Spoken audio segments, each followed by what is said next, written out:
আমাদের পৃথিবীতে এমন এমন কয়েকটি সুন্দর সুন্দর রাস্তা রয়েছে যেখানে মানুষ চলাচল করতে নয় বরং সেখানে ভ্রমণ করতে পছন্দ করে। আর মানুষ যদি কোনো না কোনো সময় মঙ্গল গ্রহে চলে যায় তাহলে মঙ্গল গ্রহের বায়ুমণ্ডল এবং ভয়ঙ্কর এমন পরিবেশকে কি করে মানুষেরা বসবাসের উপযুক্ত করবে, এবং এই সাধারণ লোকটির অসাধারণ কর্ম দেখলে আপনারও তাকে স্যালুট দিতে মন চাইবে। আর আপনি কি জানেন পৃথিবীতে এমন একটি জায়গা আছে যেখানে পুরো 14 লক্ষ বছরও একবারের জন্য বৃষ্টি হয়নি? তো আজব আর অদ্ভুত এই তথ্যগুলো জানতে হলে শুরু করার আগে ভিডিওটিতে একটি লাইক দিয়ে চ্যানেলটিকে সাবস্ক্রাইব করে দিন।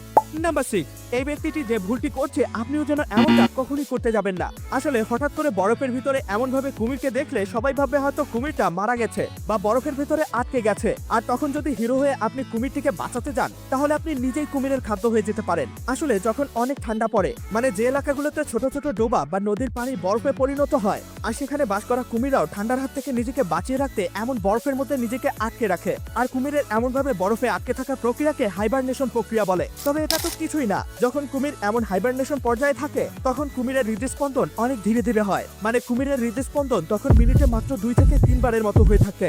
নাম্বার 5, আপনি কি জানেন পৃথিবীতে এমন একটি জায়গা আছে যেখানে পুরো 14 লক্ষ বছরও একটি বারের জন্য বৃষ্টি হয়নি? হ্যাঁ, ড্রাই ভ্যালি বা শুষ্ক উপত্যকা নামক এটি এমন একটি আজব আর রহস্যময় জায়গা যেখানে পুরো 14 লক্ষ বছরের মধ্যেও একবারের জন্য বৃষ্টি দেখা যায়নি। হ্যাঁ, আজব এই স্থানটি আন্টার্কটিকা মহাদেশে অবস্থিত।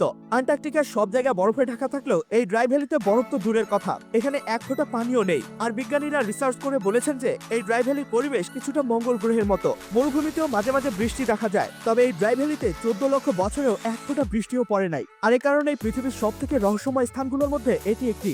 নাম্বার 4, আমরা জানি মানুষ একদিন না একদিন মঙ্গল গ্রহেও চলে যাবে, কিন্তু কথা হচ্ছে যদি মানুষ মঙ্গল গ্রহ পর্যন্ত চলে যায় তাহলে মঙ্গল গ্রহের যে বায়ুমণ্ডল আছে তার পরিবর্তন কিভাবে করা হবে? চলুন এই বিষয়টা সম্পর্কে জেনে নেওয়া যাক। Pluto farming. হ্যাঁ, প্লোটো ফার্মিং এমন প্রক্রিয়া যার মাধ্যমে অন্য গ্রহের বায়ুমণ্ডলের আবহাওয়া পরিবর্তন করা যায়। এই তত্ত্ব অনুসারে, মানে প্লোটো ফার্মিং প্রক্রিয়ার মাধ্যমে অন্য গ্রহের বায়ুমণ্ডলকেও ঘন করা সম্ভব। আর সেই গ্রহের তাপমাত্রাকে কমাতে বা বাড়াতে পারলে সেখানে মানুষ বসবাস করতে পারবে। কিন্তু দুঃখের ব্যাপার হচ্ছে এটি একটি বৈজ্ঞানিক তত্ত্ব মাত্র, বাস্তবতা প্রয়োগ করা এখনো অসম্ভব।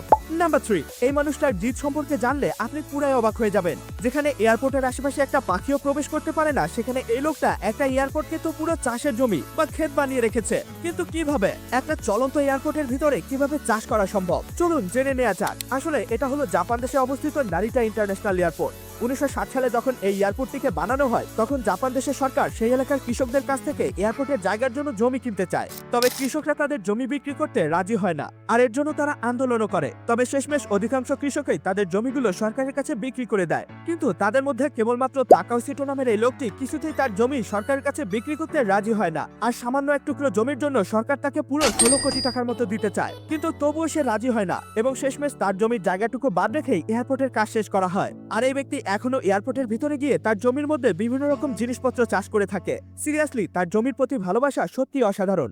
নাম্বার 2, এমন মাছ কি দেখেছেন যার শরীর পুরো লোহা দিয়ে তৈরি? হ্যাঁ বন্ধুরা, যেমনটা দেখতেই পাচ্ছেন, কারণ এটাকে কাটার সময় এর শরীরে কোনো রক্ত নয় বরং এমন আগুনের ফুলকি বেরোচ্ছে। আসলে ভয়ঙ্কর এই মাছটির নাম এলিগেটর গার্ড বা কুমির মাছ, কারণ এই মাছটির মুখ এবং চোয়াল পুরো কুমিরের মতো দেখতে। আর এর শরীরের স্কিন এত পরিমাণ শক্ত হয় যে এটাকে কাটার সময় এরকম আগুনের ফুলকি বেরোতে থাকে। আর ভয়ঙ্কর ব্যাপার হচ্ছে এই মাছ পুরো কুমিরের মতো আক্রমণ করে থাকে, যার ফলে মানুষ এটাকে খুব সাবধানতার সাথে শিকার করে থাকে, কারণ একটু কম বেশি হলেই পুরো 12টা বাজিয়ে দিবে। তবে এই মাছটির স্কিন বা চামড়া অনেক দামি হয়ে থাকে, আর মানুষ এটার মাংস খাওয়ার জন্য নয় বরং এর চামড়ার জন্যই শিকার করে থাকে। নাম্বার 1, বিশ্বজুড়ে এমন এমন সুন্দর কিছু রাস্তা রয়েছে যেগুলো শুধুমাত্র যাতায়াতের জন্য নয় বরং প্রকৃতির অপরূপ সৌন্দর্যের জন্য বিখ্যাত।